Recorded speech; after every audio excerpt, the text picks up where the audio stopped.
What's up, guys? So today's video is on owning your battle space. You may not find yourself in a literal battle space right now, but I like this phrase because it really incites this. I like the comparison. So you've got life, which you have. There's conflict everywhere, all kinds of opposing views and challenges, especially, and yet it's our responsibility to take ownership of what we do in that battle, in life or wherever we find ourselves. Our actions affect others, they affect ourselves, and they make impacts whether we mean it to or not. So that leads me to my first point of today's video: owning your mistakes. I'm going to tell you a quick story for those of you that haven't followed all of my videos. In 2017, I'd been in the Army for about 6 months, and I'd taken a contract to allow me a shot at being Special Forces. I did a bunch of training, found myself finally at Special Forces Assessment and Selection. I got well into the second week. We're doing land navigation. The day before the big event, the STAR course, which was the test for land navigation, I was going through the practice land nav iteration, and I was doing real well. I'd done well so far. I was pretty excited. Had a lot of really good instructors, and taught it was very difficult for me to learn land nav, but once I got it, I felt like I really was getting it, and I was doing well. Got to my first point, plotted my second point, ran down the hill, and once I got to the bottom of the hill, I realized I don't have my weapon. They gave us a rubber weapon that we were supposed to not tie anywhere, but keep it close to us within arm reach at all times. I ran back up the hill, and in the short time I'd been gone, it had disappeared. I remember seeing another student nearby, and I thought maybe he'd grab my weapon. Spent about 4 hours looking for the weapon. Never found it. Went back to the base camp and was dropped for the course. I liked to pretend that I took responsibility for that failure, but for a long time I didn't. I blamed the other student. Turned out he had grabbed my weapon and tried to find me. Unfortunately ran into a cadre and turned it into him instead. And I would always bring that part up of the story and kind of like push the direction. I talk to people, and we'd kind of laugh at, why would you do that? That was not smart or whatever. I mean, just kind of, putting down this other person that had tried to be helpful.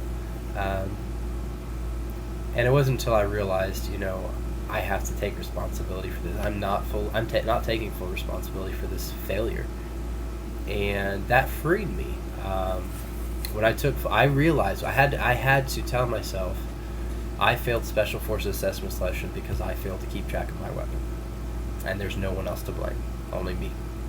Until I came to that realization, until I came to that, it was freeing, and I realized this is a problem that I have in me, that I don't, that I can get easily distracted. I get focused on a task, and I forget about my surroundings, and I had to work on that. And so I did.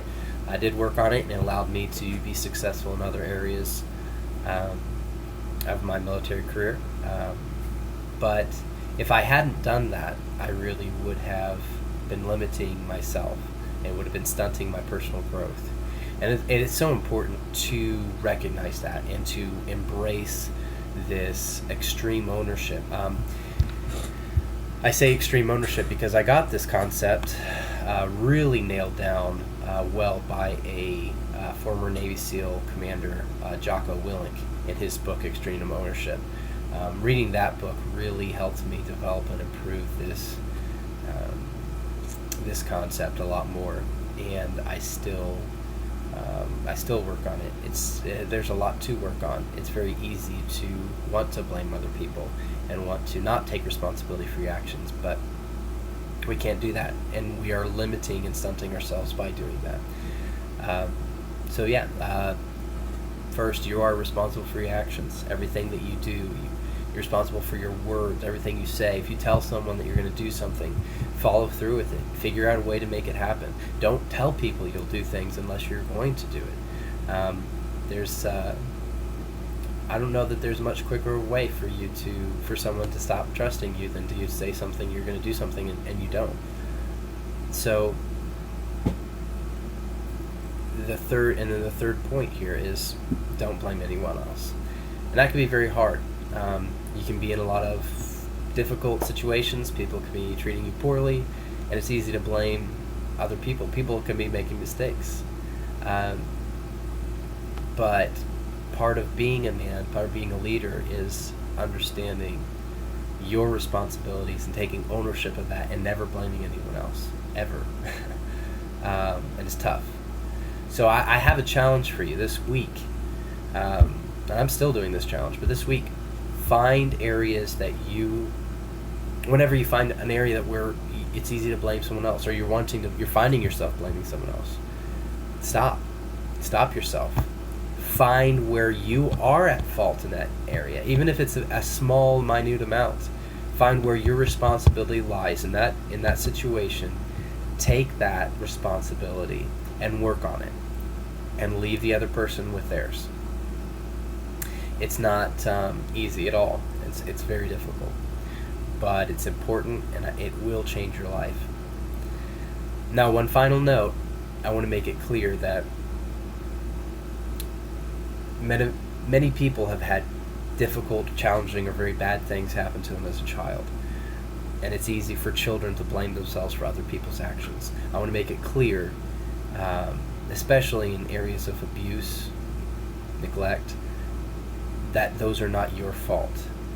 You should not be taking responsibility and blaming yourself for things that may have happened to you as a child.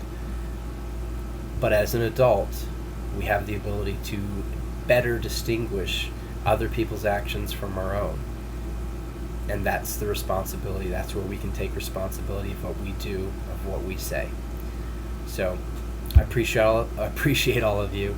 Thank you so much for sticking through with me, and I hope you found something beneficial.